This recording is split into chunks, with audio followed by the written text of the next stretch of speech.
Hello, everybody, and thank you for joining us on the Spy Shack podcast, a podcast where superfans get together and talk the latest episode of Survivor. Today, we're going to be talking about Survivor New Zealand, episode 3 and 4. With me, as always, is one of my co-hosts, Randy. Randy, how are you doing today? I'm doing pretty well. I'm back home. I'm back in my normal podcasting spot, so I'm good to go. All right. Sorry, guys. You might heard some feedback there on my end. Sorry about that. So yeah, right now it's just Randy and myself. Mark might be joining us in a couple of minutes here. But quick thoughts, Randy. What improvement over last week on Survivor New Zealand?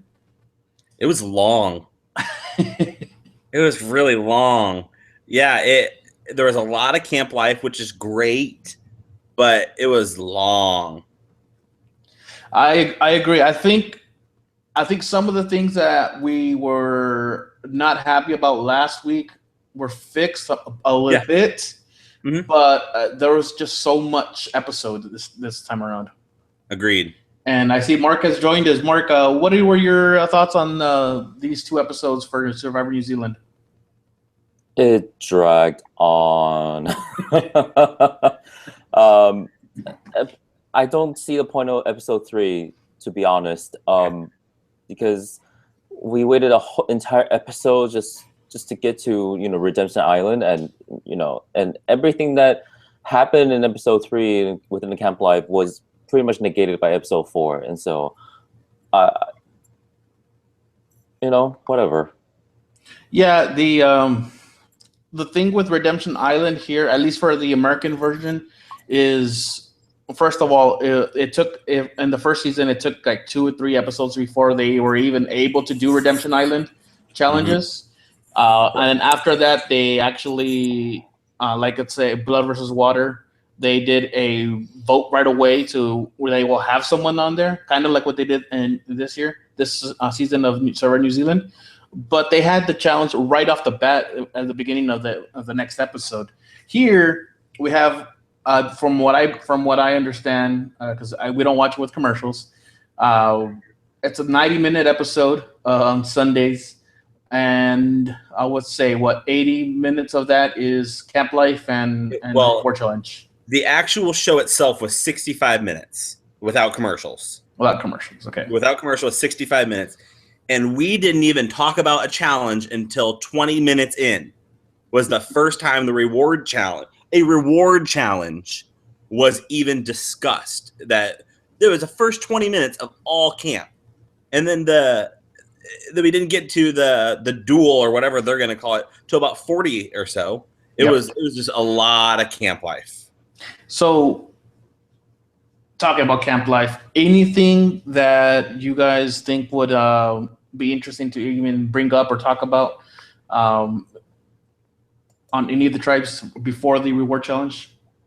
Did they have bug spray, or is that sunscreen? It was weird. At one point in time, it looked like they had bug spray, or I just thought that seemed odd. I don't know why that one caught my eye. I really enjoyed at the beginning of the episode when I think where Tom said, "We made the right decision voting out Tony." Yeah, because you were the other choice. It was you or him. So I thought that just kind of made me laugh for some reason. And I really liked seeing my two favorites really pair up and I think do really well this episode with Mike and Georgia. I love Georgia. I'm a big fan of Georgia. To see the two of them pair up and play well and play hard, so that was fun to see. And I know that some people won't agree with me. I think especially one of our listeners, Doug, he's a big fan of Nate. I can't stand Nate. So yeah, that was interesting to see at the beginning, to see that side of the beach. Mark, anything you found interesting? I'm warming up to Georgia, and I agree. Mike and Georgia is a great pair, and I want to see them go far in the game together, because they're pretty much controlling their camp right now. So, but as for the preview for the next episode, I don't know how that's gonna pan out. Yeah, that's about it. What I found interesting was before we even get to Camp Life is at Redemption Island, Tony meets up with Hannah. Hannah's kind of surprised that it's Tony, and we see how bitter Tony is on Redemption Island, or Redemption Camp or whatever it is. And I think he was able to figure out that it was Shay. Well, he doesn't until Redemption. Later on. And I have a comment to say about that when we get there, because I thought that was interesting. Yeah, I had some comments on that as well. Yeah. So I mean, the only thing that I think that on Camp Life that we saw that actually has any bearing is Georgia blackening her teeth with charcoal. And the reason I say that's is worth talking is because maybe you might not be interested in doing something like this, but by not participating in this, what the group is doing, you're isolating yourself and you're taking yourself out of that dynamic. Absolutely. And you might actually put yourself at risk because you're not participating. And I think that's what a lot of people who don't watch Survivor and don't know about Survivor that go on the show don't figure out early enough. And we see Barb and Nate, who are, I guess they're on the bottom of their alliance because they're the older people in the group, and they seem like they want to try to work something out together to get out from the bottom. Mm-hmm. Mogotan, I like the way Avi is working on that tribe. I like the way Izzy and Avi were working at the tribe. They're both on my team. They're both my two players, so of course I like them. But we'll see. We'll all know how that happened, how that turned out. So let's just go ahead and talk about the reward challenge, a Survivor Classic challenge. When was the last time that we saw this? Remember? I don't remember specifically. Yeah, I feel like it's been a while. What did you think of the strategy? Well, let's talk about it. It's the carry the weight in a ring track, I guess, in the water, and you have to catch up to the last person of the other tribe, and they started on the opposite ends. What do you think of the strategy going into this challenge? I personally thought, so I'm changing I took notes. I'm changing my page. I personally thought that I liked Mogotan's strategy, in all honesty, but I think if they would have dumped it right away, dropped the girls and Sala, so it's just left with Avi and Tom, they probably could have ran a couple laps pretty quickly without tiring out too much to catch up to Hermosa. So that's what I think their problem was, keeping Sala on there, because I think he really drugged them down. And then before they figured out it was too late, and they were all tired. So I think if they would have done it sooner, they probably could have caught up to the other group. Well, let's remember that Barb fell, and exactly. If they would have dropped those girls quickly before that, they could have potentially caught up to them before Barb even got off. Yep. So that's. I think if you're gonna go with the dump strategy, you got to dump quick and leave only one or two people. Yeah, don't let the people that are going to be dropping out weigh you down. Yeah. Mark? Doing an early drop is also kind of risky, just because people that are going to be carrying those weights, they might wear out very quickly, and so it's a risk to take if you're sure that the people you're leaving on the team are capable. It's a high risk move that can get you a quick win if it works out, but if it actually drags on, you're gonna be in trouble. Yeah. And besides the tarp, that was a pretty lame prize, but the tarp was great. Yeah, I mean the tarp is always going to be something that I would always want to jump in and want to win. The coffee and the tea, we talked about it this season of Game Changers when we had one that was just a coffee and I forgot what else it was, and we're like, that's lame. And then we got what is it, the budget version in New Zealand. Well, it's the budget survivor. Yeah.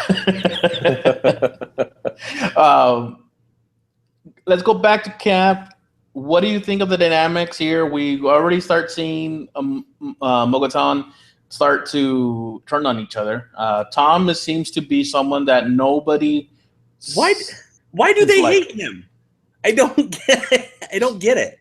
I believe it has to be something that went on in the first 3 days that they were all together before the show started. Because everyone just talks about how much of a threat he is and how sneaky he is. He just seems real boring. He's so bland and unexcited and just kind of like, and I just don't get it. I don't get what they see in him. So Izzy and Avi seem to be working together. Yeah. Tom seems to be in there as well, right? Kinda. That their whole dynamic on that side, on that tribe, is real weird. I couldn't really figure out the lines very well. Yeah, it's a little weird there. Shay is there, willing to cut. What's her name? I'm still having trouble remembering some of the people's names here. Was that Lou? Yes, she's willing to cut her as long as it's either Tom or Lou, right? Is what they're going for. Well, they talk about that for a while. That those seem to be the lead candidates. Do we think that there's any type of hidden immunity idol out there that, or do you think they ran out of money? Wouldn't Matt say that at Tribal? He's never said, if you have a hidden immunity idol, this is your time to play it. That's true. He's never said that. So that's what makes me think that there's nothing out there. Maybe the second he does say it, you search that beach. But I don't think they're doing that. I don't know.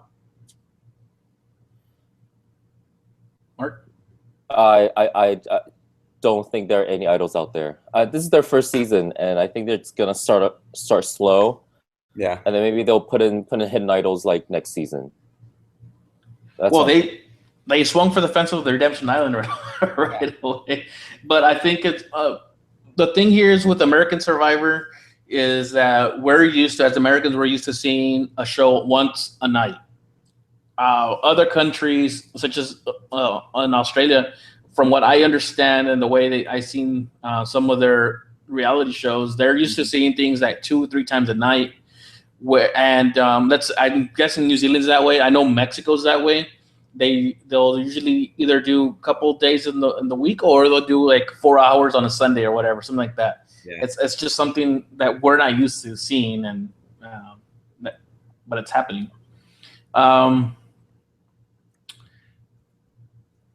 This is a long episode, guys. This is the point in my notes where I wrote longest episode ever in all caps. So like we said at the beginning, this is really long, and it's only thing it's doing is leading up to Redemption Island. We see some more interactions with people getting together and working and possibly making a strategy. Not really sure, but we really don't get how it's working out at the end. So even with all the camp life that we get and all the talk that we get and closeness, we're still murky on the dynamics of so it kind of. We get a little bit more in episode 4, but nothing set in stone. So let's just jump into Redemption Island. I mean, it took forever to get there in the episode. Let's just jump in there. What did you think of this particular challenge for Redemption? It was lame. I thought it was really lame and really weak. I hate the challenge arena. The only part about it is what I liked was when Tony came in and started telling everyone off of you backstabbed me, and they're like, neither of us voted for you, and you could tell that he was like, oh, okay. But those other guys, I'm gonna get them. Like, it was just funny that he's just making this big speech to 2 people that didn't backstab him. So I thought that was kind of funny. So it was Sala and Luis that went to go see him, Yeah, right? Lou, yep. Yeah. So what do you think of letting them? I know they did it here in the American version, letting them talk. I don't think they let them in the original one, in the original Redemption Island. I don't remember.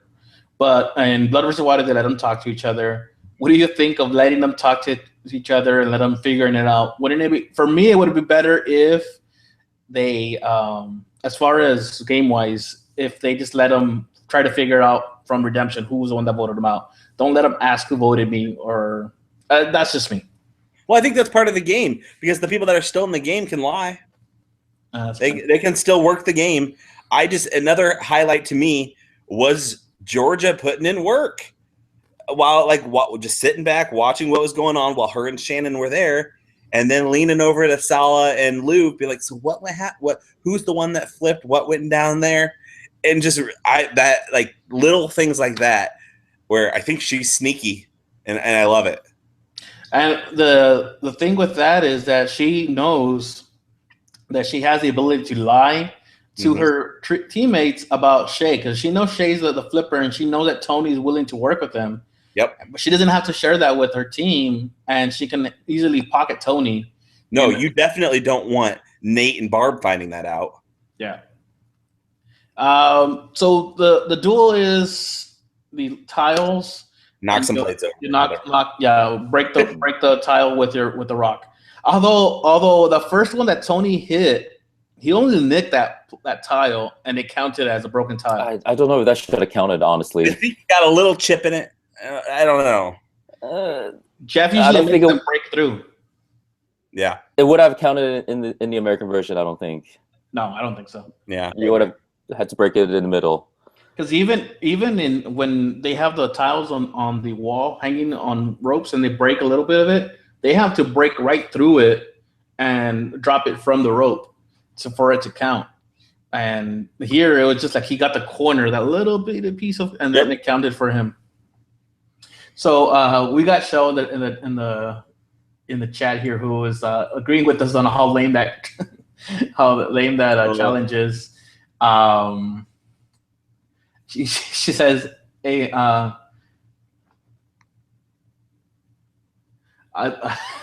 is that a Tony in your pocket? Or are you happy to see me?"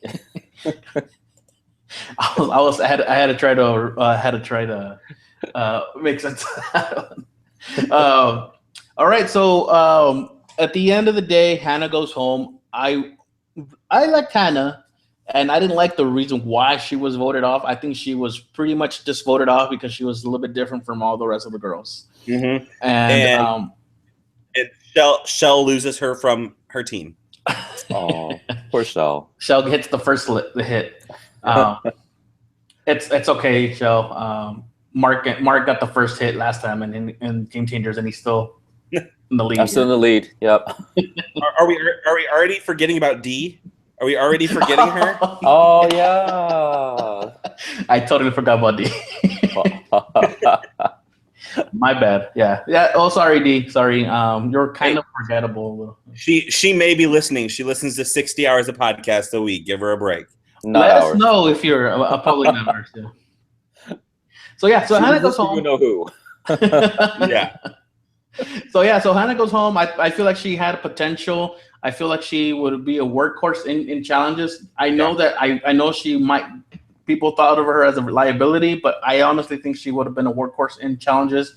She seemed fun but I mean, I guess that's the way Survivor goes sometimes. It's not always fair. She needed more than one day. She needed more than one day. And, if she ever gets another shot, I think people that have watched this season will appreciate what she is going to be able to bring to the table. I don't think she will last this short if she were to come back again. So after Redemption Island, we go to episode 4, and we see Georgia and Shannon are willing to just let everybody know what happened. Pretty much, not everything, but pretty much everything. Yeah. Enough. Tony is still pissed. He's back at Redemption Camp, and Yeah, so he's pretty pissed. He's ready to take on whoever comes next. Do you guys think Tony has it to run the table? A little bit, but I don't think he'll return to the game. I think he'll win a few. He'll win the next. He'll beat the next person that joins him at least. But I don't know how much further. I think he's going to be like Christina of South Pacific, where she was winning, and then Until Ozzy comes in. Yeah. Did you all see the tree mail? That was like a printed piece of like Times New Roman paper. Yeah. And it says it wasn't even in like a cool tribal survivor font. Yeah, and it says challenge invite. It's so dainty and yeah, they all say invitation. Yeah. And to be honest, guys, I actually Here, have some tea. I don't hate this show, but we're having so much fun bashing it right now. Yeah, I agree. It's like I think the font for Survivor was a premium font. That's too much. Production couldn't afford that. Like, I was expecting it to get to the challenge and they'd be like having like champagne caviar because it says challenge invite. Ooh. And I this is the second time they call it that, so I'm like, I guess that's what they're. Well, they did it. They did it for redemption. It's a redemption invite. Oh, it's yeah, right, yeah. They all start that way. It's like an exclusive party, and they're invited to the Please party. take out the word invite. Yeah. Please. So back at Bogota, Lou, Avi, they started forming an alliance with Sala and Shay, which means pretty much at this point it looks like Izzy's out of that group. However, I feel like Izzy still could have still made some moves to stay in the game. I think she still had some connections with Avi and with even with Tom they flipped around so much. Immunity challenge, guys. This is normally something that is an individual immunity challenge, and I think they even called it out. You guys are used to seeing this as individual. We're doing it as a team. I loved it. I loved it. I thought that was really cool. It was an interesting twist. Yeah, absolutely. I thought it was such a cool way of doing it. I was a big fan. I was a big fan of doing a individual immunity as a tribal immunity. Did you? Do you guys remember? I want to say I feel like I saw this happen in American Survivor where they did this as a team before, or what? Maybe it was another challenge that's similar. I think they've done the ones where they hold the weight on their shoulders, like, or they just keep adding weight. They've done that where it's like one or two people holding the weight while like the rest of the tribe is off doing something, but where that seems like an individual immunity. But I don't think they've ever done anything this individual. Okay, maybe I'm thinking about another show. I'm not sure. At first, when I saw this happening, what I thought was going to happen, they're going to actually add up the times that they stay up there, and maybe the team that has the most time staying up there will actually end up winning. Could have been interesting. So I thought that was going to happen. No, it's just pretty much winner take all, pretty much like our draft. And it looks like Mogoton dropped 3 players pretty dang quick, Avi being the first one, which was surprising to me and not good for my team because Avi drops and then Izzy's in trouble already. And in the end, Lou falls and Hermoso wins their 3rd challenge in a row. This is 3 challenges that they've pretty much had. They didn't really have a lot of trouble winning these challenges. And do you all think that New Zealand Survivor or Survivor New Zealand is going to have a swap at any time? Next week. For sure. Yep. If you look at the preview, you can see Sala wearing a different color. Oh, good. Okay, good. Okay. Yeah. So that's my understanding. I didn't get to see the preview, so I wasn't. I actually didn't either, but I read that someone else. I've seen multiple people post. I've seen multiple people post that on Twitter. So I blame Twitter if that's wrong. Don't blame me. So Mogoton, we get some more beach time with them. Yeah, more of the same. Like I felt like every beach segment was the same. Like I don't know. We had a lot of time with Shay and talking about her faith and all that. By this time, I really thought she was going to be the goner. Yeah, I hoped she was going to be the gunner. I'm just not a fan. I'm not a fan of Shay. So right now, it looks like it's Shay versus Tom, kind of thing. Did we talk about Sala going full Richard Hatch here? Yeah, that was weird. And then he talks about it. I got to get those sand out of there, you know. Yeah.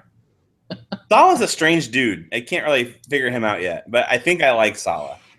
I like Sala. I just don't know if I would like him in Survivor because I think he's all about the Aussie mateship. Yeah. What do they call it? They call it loyalty or they call it something specific here, and I think it's along the same way. It's very, very much their mateship. Yeah. It's very much the what you saw at the beginning of American Survivor. Not much now at all. So yeah. So let's go to Tribal Council. We've seen before we even go to Tribal Council. We've seen Izzy, Avi, Tom, Shay working their magic, trying to get things to get put on there. It looks like at the end, it's gonna be what is it? Tom or Izzy, and both of them have told each other they're not gonna vote for each other, and yep. But at the end, it really becomes a thing where they actually throw each other under the bus. Do you think either one of them, or do you think? What do you think? What am I trying to say here? What do you think Izzy could have done to make it work in her favor? I'm not sure if there's much she could have done. I think they decided. Well, I think when you look at the breakdown of the votes, I think the men just decided to vote together because the men voted for Izzy, but the women fractured because Shay voted for Lou. So I think if anything, she could have stuck with the women and tried to unite them, but I think the three of them decided that they were voting her out. You know, when I saw the Lou vote, I actually thought it was Izzy who wrote it. I did too at first. And keeping her promise never to write Tom down. And I was like, why did you do that? You voted yourself out. So I believe Lou is, I believe Shay voted for Lou just to make sure that Izzy didn't stay. Yeah. What do you guys think of Izzy? What do you guys think of Izzy? I mean, I don't really have anything much to say about Izzy. I liked Izzy. I like that she was willing to play very right off the bat. She didn't mind stealing supplies. She didn't mind being dirty or sneaky. Yeah. But at the end, she ended up giving that knife back, and I think that actually ended up putting her a mark on her. And then not only that, she actually confessed to it being the one who stole all the supplies. Yeah. But from then on, they have not done anything to win any challenges. So what is going on with Mugaton? Yeah, I think Izzy was fine.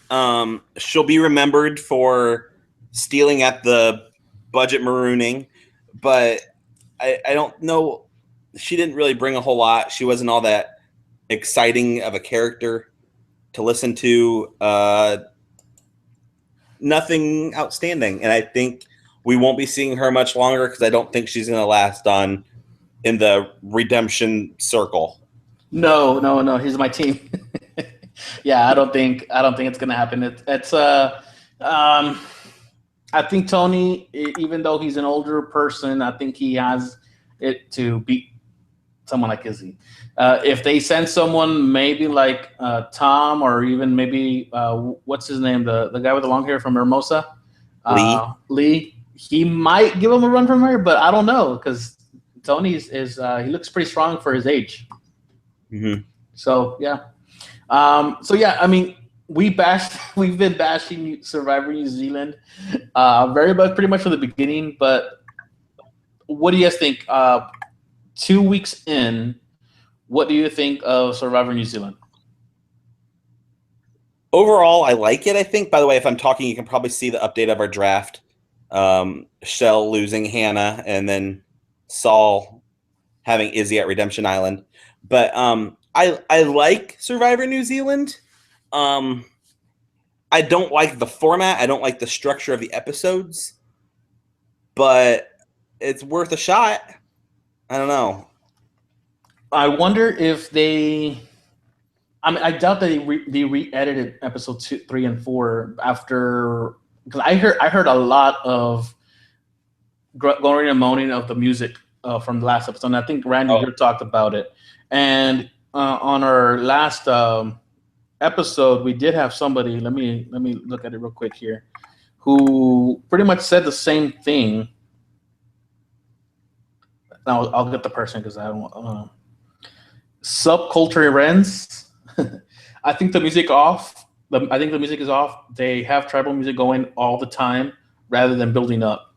Having silent moments rather than building up, having silent moments and ambient sounds. Which, it seems to be what was going on last week. I saw that pretty much everywhere in Twitter, everywhere that was talking about New Zealand. It seemed to have been fixed this week, but I don't think it was something that they were able to go back and fix. I think that they just might have realized it after the first one, after they edited the first episode and they fixed it. But there's still some things that they need to fix. They still need to go and tweak it. But I don't know. Maybe New Zealand likes it. Does anybody know any facts of how it's doing in New Zealand? I don't know too much yet.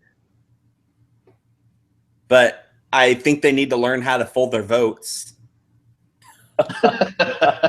Still just makes me angry every time.